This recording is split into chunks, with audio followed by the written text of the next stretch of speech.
Hi, Ted and Marshall here with your Feel Good Friday message, and coming to you from the floor again because Mr. Boo Boo needs attention again. Ow, needs attention again, and he's batting at me and biting me a little bit, but it's all out of love. Today, I want to talk to you about appreciating special moments with your loved ones, specifically talking to caregivers, and especially if your loved one has dementia or Alzheimer's. My mom has dementia, and most of the time she's just happy and doesn't really remember a lot of details about her life, but she's very present, she's living in the moment, and she's happy in the moment. And a lot of times she doesn't remember that I'm her daughter. And I usually ask her every day, "Do you remember that you're my mom? Do you remember that I'm your daughter?" And sometimes she says yes, and sometimes she says no. And either way, it's okay, it's fine. But it's very rare that I have a moment with her that's reminiscent of the mom that I used to have that's pretty much gone now. And I had such a special moment with her recently, and I wanted to share it. I didn't know if I'd be able to share it and get through it without crying, but I feel good today. I feel good about it. So fingers crossed. Let's see.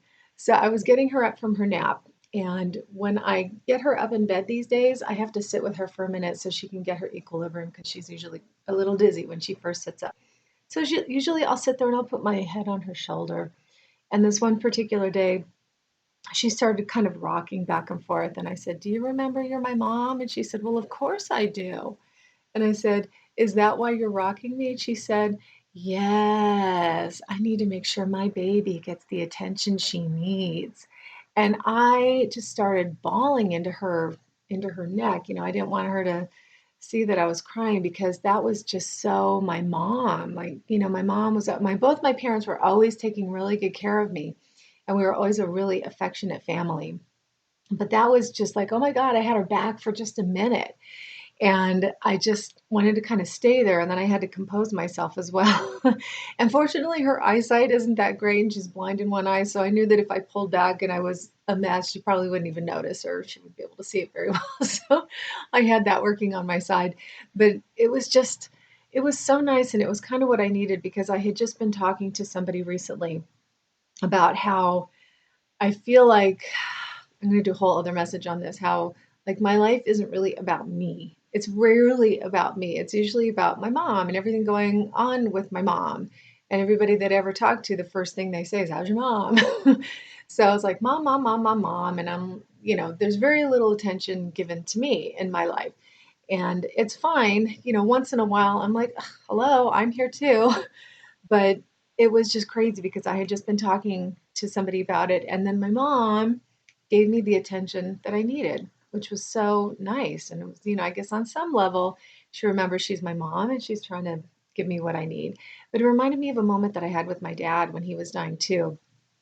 For those of you who haven't heard the story, I fractured my foot and I had to stay at my parents' house for a while. This was in 2003 because I couldn't get up and down the stairs of my apartment building on my crutches because that was treacherous and dangerous. So I just stayed here while I was healing. And while I was here, my dad's health went down the drain, kind of for the last time. And we knew this was it.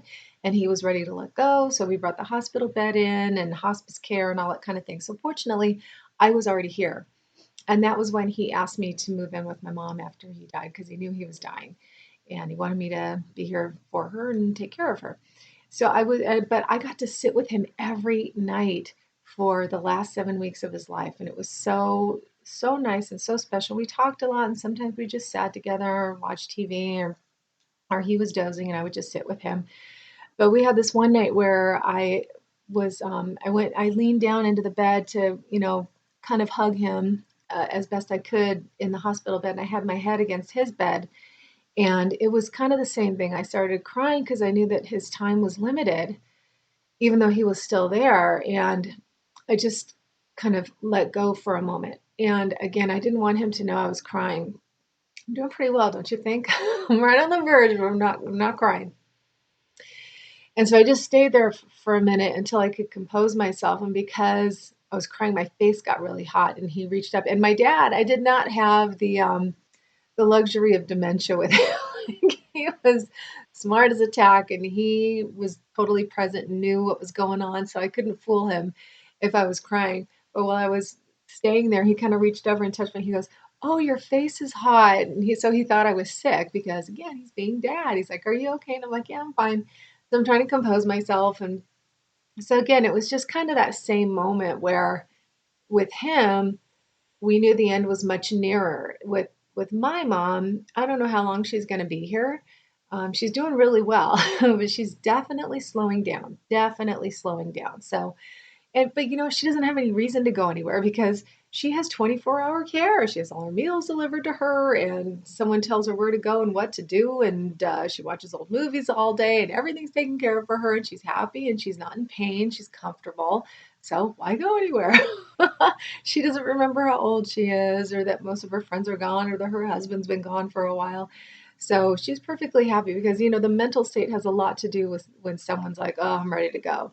And my dad was saying that for 10 years before he actually went, and it used to really upset me. I'm like, "I'm not ready for you to go." But with my mom, I'm ready. Whenever she's ready, I'm ready. But still, this moment just made it so real. And it was just, I haven't had a moment like that with her. I can't even remember the last time I had a moment like that with her. But it was so special. And so if you're a caregiver or you have someone in your life that, well, our time is all limited. We just don't know how long. Some people are going to have 50, 80 more years, but at some point, people are going to pass on, and people are no longer going to be in your life for one reason or another. So I just want to encourage you to appreciate the time that you do have, but specifically caregivers. If you are caring for somebody with dementia or Alzheimer's and you have a special moment like that, just appreciate it and cherish it and hang on to it and remember it, because those are the moments that you'll remember when they're gone, and that you will really appreciate and remember them as the person that they were instead of the person that has kind of faded away, that's not really there anymore. But when that person shows up, even for a split second, oh my God, if you've seen The Notebook, oh, you know what that's like. If you haven't seen The Notebook, go watch The Notebook. Oh my God, there are these moments where like she's there and the husband's like, "Oh my God, you're back." And they recognize she recognizes him, and it's so amazing. And then boom, she's gone again. So the moments are few and far between. So appreciate them when they come. I got through the whole message without crying. I was so proud of myself. So if you're in this situation, I hope it helped you. And if you are a caregiver, I'm here for you. I'm making a whole bunch of messages for caregivers these days. So check out my caregiver series playlist on my YouTube channel. Hopefully it'll help you and bring you some advice and comfort if that's what you need. So thank you for joining me. Appreciate those special moments with anybody in your life, because you know them when they're there, like, "Oh, this is good. I'm going to remember this." But especially with the loved ones who don't have the mental capacity, because it makes those moments that much more precious and really makes you appreciate them even more when you don't know when they're coming, you don't know if they're coming. So when they do come, appreciate it and hold on to it, and just know that that person is still in there somewhere and they still love you. And just hopefully those moments will help you get through the rest of the time, just like it did me. This moment's going to carry me a long time. So thank you for allowing me to share. Thank you for joining me, and I'll see you next time.